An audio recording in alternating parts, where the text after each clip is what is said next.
बिस्मिल्लाहिर्रहमानिर्रहीम अस्सलामुअलैकुम। My name is doctor Ayesha Nadeem. आज जो टॉपिक हम डिस्कस कर रहे हैं वो है difference between osteoarthritis and rheumatoid arthritis.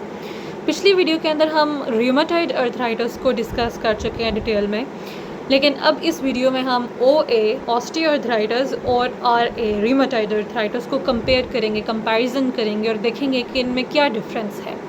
तो ऑस्टियोआर्थराइटिस क्या होती है? सबसे पहले तो हम ये देख लेते हैं ना कि ये क्या है। इट्स न डीजनरेटिव डिसऑर्डर। डीजनरेटिव का मतलब है तोड़ फोड़ का शिकार होना, यानी break down, wear and tear का शिकार होना। और किस चीज़ में ब्रेक डाउन हो रही है? कार्टिलेज के अंदर। What is cartilage? कार्टिलेज दो हड्डियों के दरमियान एक कुशन होता है, ठीक है। और जैसे कि हमारा नी जॉइंट है जो कि फीमर और टिबिया से बन रहा है, दो बोन्स से बन रहा है, और उन दो जॉइंट्स बोन्स को जोड़ने के लिए दरमियान में कुशन होता है, और वो डीजनरेशन का, ब्रेकडाउन का शिकार हो जाता है। और वक्त के साथ साथ, यानी जब ख़ास तौर पर विमेन के अंदर, ख़वातीन के अंदर ये थिंग बहुत कॉमन है, और क्योंकि उनके अंदर हार्मोनल इम्बैलेंस आ रहा है और ये सब कुछ चीज़ें आ रही होती हैं, तो OA के चांसेस वगैरह बहुत ज़्यादा हो जाते हैं। और जो डाइट की भी कुछ डेफिशिएंसी, मिनरल्स, विटामिन्स वगैरह की, तो वो कुशन ब्रेक डाउन का शिकार हो जाता है। तो इसलिए हमने OA का नाम दे दिया, और जॉइंट पेन होती है। RA में क्या होता है? रूमेटॉइड अर्थराइटिस एक ऑटो इम्यून डिसऑर्डर है। ऑटो इम्यून का हम पहले भी डिस्कस कर चुके हैं कि ऑटो इम्यून में इम्यून सिस्टम ही अपनी ही बॉडी के खिलाफ, अपनी ही बॉडी के जो हेल्दी टिश्यूज़ थे उनके खिलाफ काम करता है, और हेल्दी ऑर्गन्स और हेल्दी जॉइंट, ठीक है, इन सब के खिलाफ वो काम करता है। और जॉइंट पेन आती है, और काफ़ी सिम्टम्स उससे आते हैं। फटीग आती है, और छोटे जॉइंट्स के ऊपर ये अफेक्ट कर रहा होता है। और हमने पहले भी डिस्कस किया है कि 30 से 60 एज हो सकती है, या 40 to 60 एज के दरमियान RA रूमेटॉइड अर्थराइटिस हो सकता है, जो कि ऑटो इम्यून डिसऑर्डर है।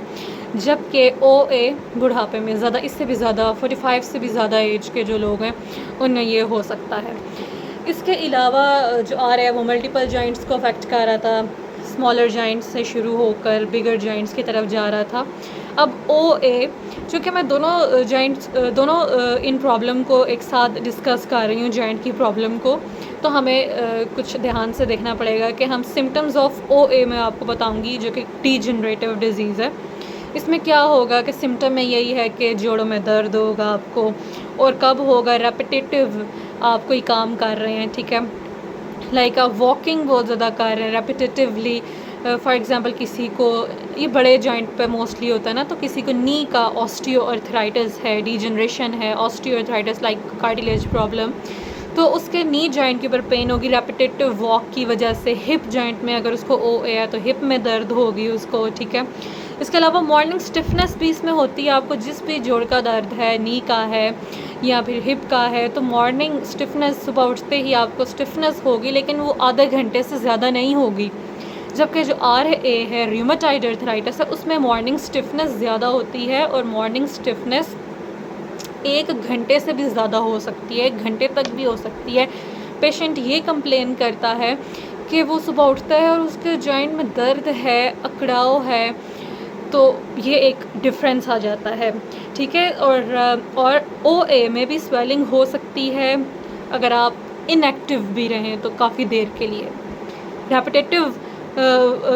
रेपिटेटिव वर्क भी ठीक नहीं है इसमें, मतलब उसमें भी दर्द है। और अगर आप इनएक्टिव भी हैं, कुछ नहीं भी कर रहे, तो इसलिए आपको एक मॉडरेशन रहनी चाहिए। इसके अलावा जो OA है उसमें बोनी स्पर्स बन जाते हैं, ठीक है, बोनी इन्लार्जमेंट्स हो जाती हैं, नोड्यूल्स बन जाते हैं, ठीक है। और उनके नाम भी हैं। हर्बेंडन्स नोड्यूल होता है, जो कि आपके ऊपर वाला जो जॉइंट है, फिंगर टिप के करीब जो जॉइंट होता है, इस तरह आप देख लें, ये वाला जो जॉइंट है इधर अगर बनेगा तो वो हर्बेंडन्स है। जो दूसरा है वो बाउचर्ड्स नोड्यूल्स होते हैं, जो कि मिडल के ऊपर बन रहे होते हैं इधर। इनके जस्ट नाम डिफरेंट है। और ये जो नोड्यूल्स हैं, ये स्वीयर फॉर्म ऑफ OA में अगर किसी को बहुत स्वीयर किस्म का ऑस्टियोआर्थराइटिस हुआ है ना, तो ये तब हो जाता है। और रेंज ऑफ मोशन आपको पता है, अगर आपके हाथ में अगर RA है या OA है, कुछ भी है, तो उसके अंदर रेंज ऑफ मोशन तो कम होगी। आपकी उंगलियां की जो रेंज है वो कवर ठीक से नहीं हो रही, आप चल रहे हो, आपकी टांग ठीक से बैंड या फिर ऊपर नहीं हो रही, अगर आप अगर आपके हिप का है मसला तो उसकी तो रेंजेस कवर ठीक से नहीं होती, ये चीज़ एक ऑब्वियस है और प्रोमिनेंट है, ठीक है। जबकि रूमेटॉइड आर्थराइटिस के भी यही बात की है कि मॉर्निंग स्टिफनेस थोड़ी सी ज़्यादा हो जाएगी, रेंज ऑफ मोशन इसमें भी कम है, जॉइंट पेन इसमें भी कम है, और इसमें यह है कि स्वेलिंग ज़्यादा होती है ज़रा, इसमें वार्म जो अब स्वेलिंग है तो वो जगह गर्म भी होगी। छोटी उंगलियों का अगर मतलब छोटे जॉइंट्स का अगर RA है, रूमेटॉइड आर्थराइटिस है, तो उधर स्वेलिंग है, उधर वार्मनेस है, रेडनेस भी हो सकती है, उंगलियां ऐसे मोटी हो सकती हैं, बड़ी फूली हुई सूजी हुई, या घुटने का है तो वो सूजा हुआ हो सकता है। तो इसके अलावा फीवर हो सकता है उस बंदे को, रूमेटॉइड नोड्यूल्स बनते हैं, वो भी हाथ की उंगलियां टेढ़ी हम डिस्कस कर चुके हैं कि रूमेटॉइड नोड्यूल्स बन सकते हैं। इसके अलावा रूमेटॉइड आर्थराइटिस और भी ऑर्गन्स को अफेक्ट करता है, आइज़ को अफेक्ट करता है, लंग्स को अफेक्ट कर सकता है, हार्ट को अफेक्ट कर सकता है, ब्लड वेसल्स को अफेक्ट कर सकता है। तो इन सब चीज़ों को ये रूमेटॉइड आर्थराइटिस अफेक्ट कर सकता है, ठीक है। सिम्टम्स के कंपैरिजन हम यही कर चुके हैं कि ऑस्टियोआर्थराइटिस शुरू होगा तो वो बंदे को कैसे पता चलता है कि मुझे OA है, वो यही है कि उसको जो अगर शुरू होगा तो वो जॉइंट पेन से शुरू होगा, जोड़ों में ही दर्द थी क्योंकि कार्टिलेज डैमेज है ना OA में, जबकि RA में ऑटोइम्यून डिसऑर्डर है तो इसमें फटीग आ सकती है, फीवर हो सकता है, किसी बंदे को बुखार हो गया है, ठीक है, क्योंकि डिफरेंट इन्फेक्शियस इंसान को लग सकते हैं, और ये सब चीज़ें इन्फ्लेमेशन उसको हो सकती है, उसके WBCs ठीक से वर्क नहीं कर रहे बॉडी में। तो और मॉर्निंग स्टिफनेस का भी हम बता चुके हैं कि RA में ज़्यादा है और OA में कम होगी। ये अभी आप अंदाज़े के लिए पूछ लेते हैं एक दफ़ा, जॉइंट कौन से अफेक्टेड है। OA में बिगर जॉइंट्स अफेक्टेड है, क्यों? क्योंकि वो उन पर बोझ ज़्यादा पड़ रहा है, उनके ऊपर आप पूरी ज़िंदगी आप हिप जॉइंट के ऊपर वॉक करते हो, उस पर बोझ पड़ता है, रेपिटेटिव यूज़ होता है उसका, तो इसलिए फिर उधर OA उधर कार्टिलेज के डैमेज के चांसेस ज़्यादा होते हैं, उधर नी पे भी कार्टिलेज के डैमेज के चांसेस ज़्यादा होते हैं। फिर ये स्मॉलर जॉइंट्स पे भी हो सकता है, अगर आप बहुत ज़्यादा रेपिटेटिवली यूज़ कर रहे हो तो wear and tier of your joints of fingers भी हो सकता है, ठीक है।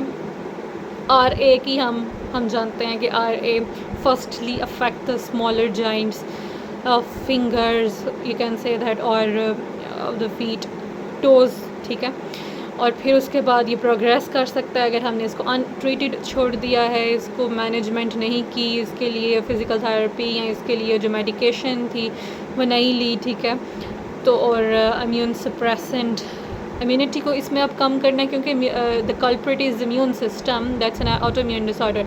तो ये सब चीज़ें इसमें आ जाती हैं। रिस्क फैक्टर्स दोनों में मोस्टली कौन से, अब जेंडर अगर देखें तो फ़ीमेल, दोनों में फ़ीमेल ज़्यादा रिस्क पे होती हैं जिनको ये हो सकता है, जबकि अगर रूमेटॉइड आर्थराइटिस की बात करें RA की, वो स्मोकिंग की वजह से भी ज़्यादा हो जाता है, और जो लोग 20 साल अगर उनको हो गए हैं स्मोकिंग करते हुए तो उनके अंदर तो चांसेस बहुत ही ज़्यादा हैं, उनके चांसेस डबल हो जाते हैं इसके RA होने के। जीन्स भी दोनों में इफ़ेक्ट कर रही होती हैं, क्या अगर आपको आपकी जीन्स कुछ ऐसी हैं या आपकी इनहेरिटेंस ऐसी है कि आपके DNA में ये चीज़ आई है, तो ये सब चीज़ें, और आपका लाइफस्टाइल, आप डाइट, ओवरवेट होना भी अफेक्ट कर रहा होता है दोनों में ही, कि आप ओवरवेट तो नहीं है, ठीक है, ओबीज तो नहीं है, तो ये सब चीज़ें आ जाती हैं। जबकि ऑस्टियोआर्थराइटिस में रेपिटेटिव, हमने रिस्क फैक्टर में यही कहा है कि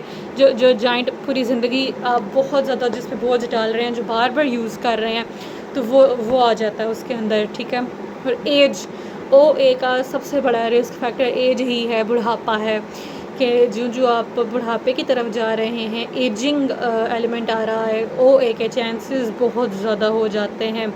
कॉजेज़ OA की ही बात करें, कार्टिलेज डैमेज की ही, तो उसमें इंजरी भी हो सकती है कि कभी कभी आपको किसी बंदे को इंजरी हुई है, तो नी की इंजरी हुई है, कार्टिलेज डैमेज हो गई है या कुछ भी, ठीक है, तो उधर भी उस इंजरी के बाद उधर ऑस्टियोआर्थराइटिस प्रोग्रेस कर सकता है, ठीक है। किसी भी जॉइंट के ऊपर इंजरी हो गई है तो उधर ऑस्टियोआर्थराइटिस होने के भी चांसेस हो सकते हैं। Repetitive use, overweight and family history, ठीक है, ये बार बार चीज़ें आपको मैंने बता रही हूँ। इसके अलावा जो ऑस्टियोआर्थराइटिस है उसमें होता यही है कि जो कार्टिलेज है, कार्टिलेज का जो वाटर कंटेंट होता है वो ज़्यादा हो जाता है, जबकि जो उसके अंदर प्रोटीन कंटेंट होता है, प्रोटीन, वो कम हो जाती है। बॉडी के अंदर जो इम्बैलेंसेस आ रहे होते हैं, तो एग्जैक्ट कॉज तो अभी भी किसी को नहीं पता।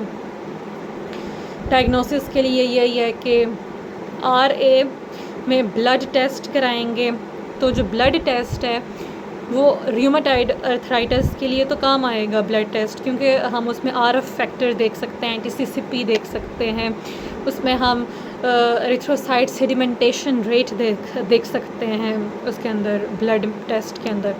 जबकि osteoarthritis it's an degenerative change, तो इसमें कार्टिलेज डैमेज, बार बार मैं आपको रिमाइंड करा रही हूँ और खुद को भी और हम सबको, कि उसके अंदर ब्लड जब टेस्ट कराएंगे तो उसमें ये नहीं नज़र आएगा कि इसको OA है, उसके लिए एक्सरे कराया जा सकता है। बोनी स्पर्स हमने बात की है कि बोन स्पर्स जो बने हुए हैं उसको देख के पता चल सकता है कि इसको OA है। जो इनलार्जमेंट्स थे और जो नोड्यूल्स वगैरह देखकर हमने कहा है कि उससे पता चल सकता है। इसके अलावा जॉइंट फ्लूइड भी लिया जाता है, उस फ्लूइड को फिर टेस्ट कराया जाता है, उससे पता चल जाता है RA है या OA है।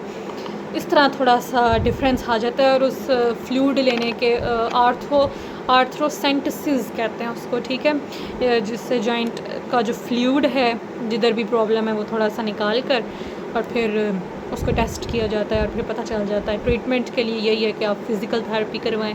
फ़िज़िकल थेरेपी से मसल्स को स्ट्रेंथ भी मिलती है, फ़िज़िकल थेरेपी से आप उस जॉइंट को स्टेबल कर सकते हो। उस जॉइंट के ऊपर जो बोझ पड़ रहा है, वो जो जॉइंट, अब कार्टिलेज डैमेज है, कार्टिलेज ख़त्म हो जाती है ना, तो अगर आप उसके मसल्स को, उस जॉइंट के इर्द गिर्द के मसल्स को अगर आपने स्ट्रॉन्ग किया होगा फ़िज़िकल थेरेपी के थ्रू या अपनी एक्टिविटी के थ्रू, तो मसल्स उस जॉइंट को होल्ड करके रखेंगे और जिसकी वजह से वो स्पेस इतनी कम नहीं होगी और आपको दर्द इतनी नहीं होगी, ठीक है। कुछ मैनेजमेंट वगैरह की जा सकती है, ब्रेसिंग की जा सकती है, हीट थेरेपी, रेस्ट कर लें, मसाज थेरेपी भी होती है, एक्यूपंक्चर वगैरह भी, और एंसर्स वगैरह अगर देनी पड़ गई हैं, नॉन इन्फ्लेमेटरी ड्रग्स, तो ये सब non steroidal anti inflammatory drugs. और इसके अलावा एनाल्जेसिक्स दे सकते हैं जो कि पेन किलर होते हैं। फिर RA के ट्रीटमेंट में भी यही है कि कुछ र्यूमेटॉइड में भी दवाइयाँ वगैरह ही हैं जिनमें हमने डिमार्ड्स वगैरह भी आ जाती हैं, disease modifying anti rheumatic drugs. Surgery करनी पड़ती है at the severe stage, at the end stage surgery. और RA की अगर बात करें तो जॉइंट फ्यूजन, क्योंकि अगर वो जॉइंट मूव नहीं कर पा रहा, फिंगर की फॉर एग्जांपल है वो, या जॉइंट रिप्लेसमेंट पॉसिबल नहीं है, तो वो फ्यूज़ ही कर दिया जाता है, एक जॉइंट को फ्यूज़ कर दिया, पेन ताकि थोड़ी तो मैनेज हो जाए, थोड़ा कम हो जाए पेन, जिस पेन ने इतना तंग किया हुआ, या आर्थोप्लास्टी, रिप्लेसमेंट, जो प्रोस्थेसिस लगाए जाते हैं। समरी यही है कि OA डिजेनरेटिव डिजीज़ है और RA ऑटो इम्यून डिसऑर्डर है, और OA is an age related, ज़्यादा एल्डरली पीपल में होती है, जबकि दूसरी हमने RA के बारे में यही बताया है कि वो 30 से 35 तक हो सकती है। और OA जो कि जॉइंट पेन से ही स्टार्ट होती है, जोड़ों में ही ऑब्वियसली दर्द होगी, कहीं और बॉडी में तो प्रॉब्लम नहीं है, it's really a joint related disease. जबकि RA is an auto immune, तो फटीग, फीवर, तो ये सब चीज़ें इसमें आ जाती हैं। Thank you so much. I hope so this topic helped you so much. Allah Hafiz and keep me in your sincere prayers. Allah Hafiz.